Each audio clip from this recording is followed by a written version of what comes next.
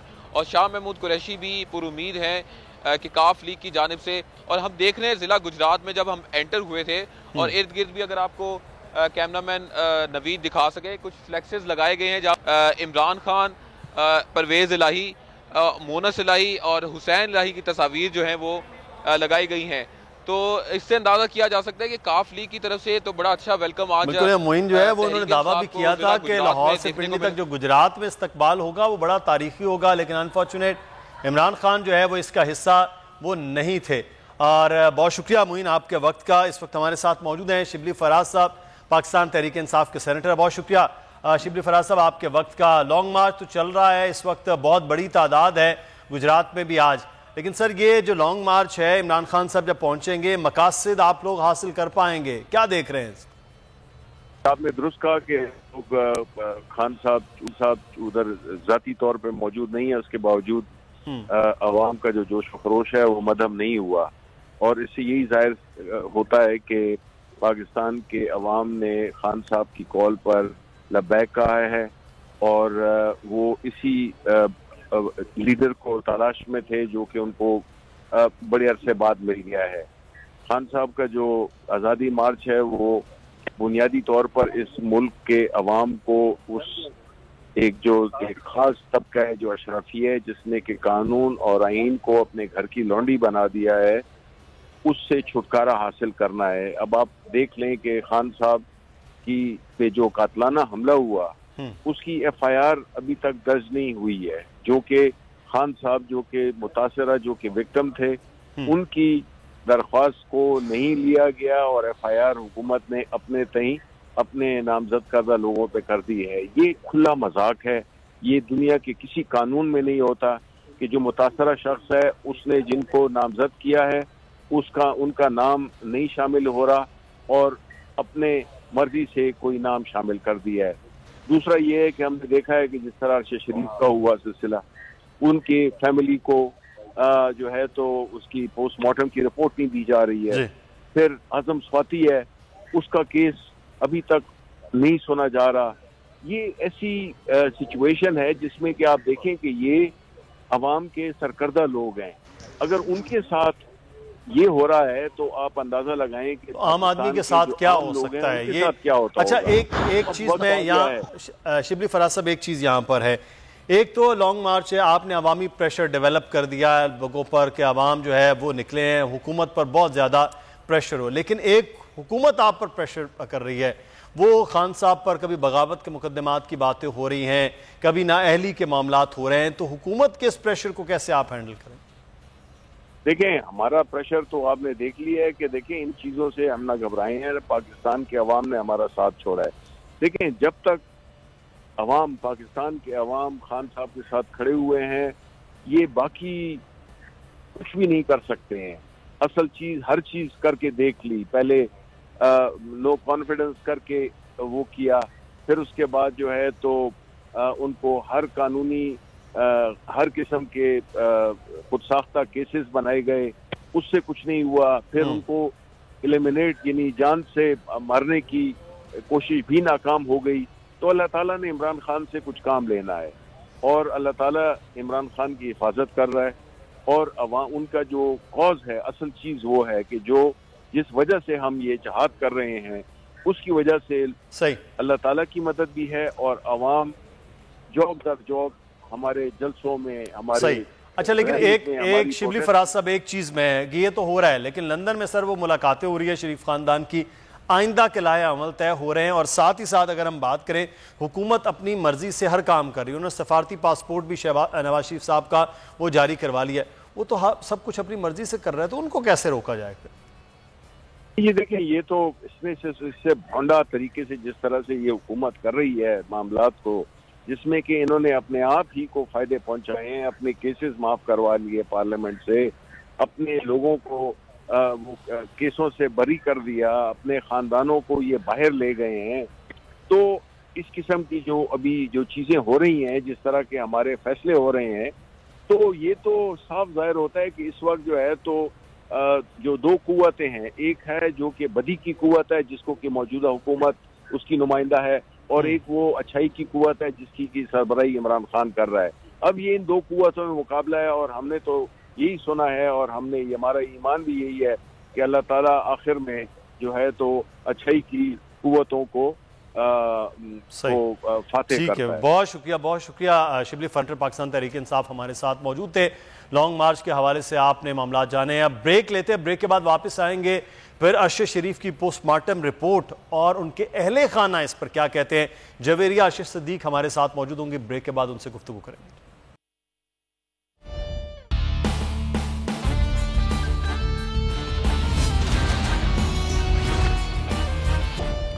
Break کے بعد آپ کو خوش آمدید کہتے ہیں، اور پروگرام میں اب ہم بات کریں گے شہید ارشد شریف کے حوالے سے کہ ان کی پوسٹ مارٹم رپورٹ جو 2 دن پہلے سے آپ نے میڈیا پہ دیکھی ہے، اس مبینہ پوسٹ مارٹم رپورٹ کے حوالے سے ان کے اہل خانہ ابھی تک انتظار کر رہے ہیں، جو انہوں نے کورٹ تک درخواست دی ہے کہ انہیں پوسٹ مارٹم رپورٹ دی جائے. اور جو کاغذات اور پوسٹ مارٹم کی صورت میں چیزیں آئی تھی پاکستان کینیا سے، ان پر بھی سوال یا نشان اٹھے ہیں. اس وقت ان کی اہلیہ جویریہ صدیقی ہمارے ساتھ موجود ہیں. بہت شکریہ جویریہ آپ کے وقت کا.